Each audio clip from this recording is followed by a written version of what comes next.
Reticulum की बात करेंगे तो एंडोप्लाज्मिक रेटिकुलम सेल के अंदर एक ऐसा स्ट्रक्चर होता है जो दो चीज़ों पर मुश्तमिल होता है। एक होता है उसका पार्ट रफ एंडोप्लाज्मिक रेटिकुलम और एक होता है उसका पार्ट स्मूथ एंडोप्लाज्मिक रेटिकुलम।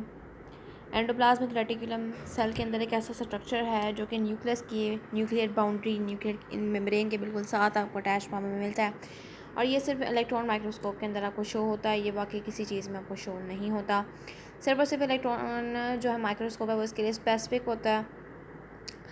अच्छा, और ये न्यूक्लियर मेम्ब्रेन से लेकर जो प्लाज्मा मेम्ब्रेन होती है सेल की, यानी सेल मेम्ब्रेन तक जो है वो ये एक्सटेंड हुआ होता है, ये फैला होता है और ये वेरी करता है फ्रॉम सेल टू सेल।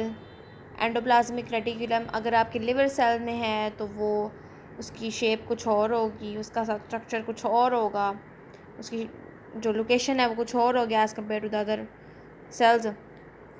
अच्छा, एंडोप्लाज्मिक रेटिकुलम को एंडो का मतलब होता है इनसाइड, प्लाज्मिक का मतलब आप समझते हैं साइटोप्लाज्म, रेटिकुलम का मतलब होता है network of the channels.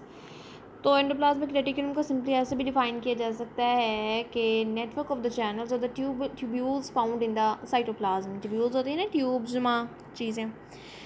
The tubules found in the cytoplasm is known as a endoplasmic reticulum. और एंडोप्लाज्मिक रेटिकुलम की दो टाइप्स हम पढ़ रहे हैं। वो होता है एक स्मूथ एंडोप्लाज्मिक रेटिकुलम, एक होता है रफ एंडोप्लाज्मिक रेटिकुलम। अब स्मूथ में क्या फ़र्क है और रफ में क्या फ़र्क है? स्मूथ जो है इसके अंदर राइबोसोम्स मौजूद नहीं होते।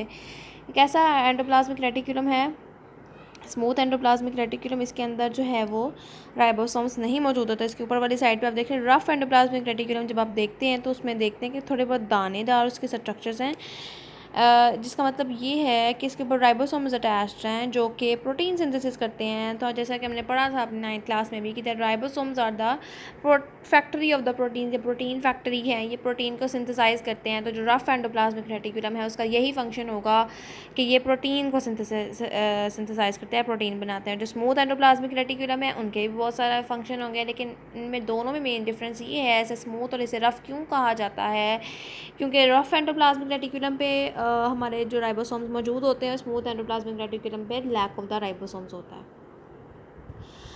रफ एंडोप्लाज्मिक रेटिकुलम के फंक्शन की अब बात करेंगे तो मैंने आपको एक बता दिया है कि ये प्रोटीन बनाता है, ट्रांसलेशन करता है। प्रोटीन के जो सिंथेसिस ऑफ द प्रोटीन का प्रोसेस होता है उसे हम कहते हैं ट्रांसलेशन।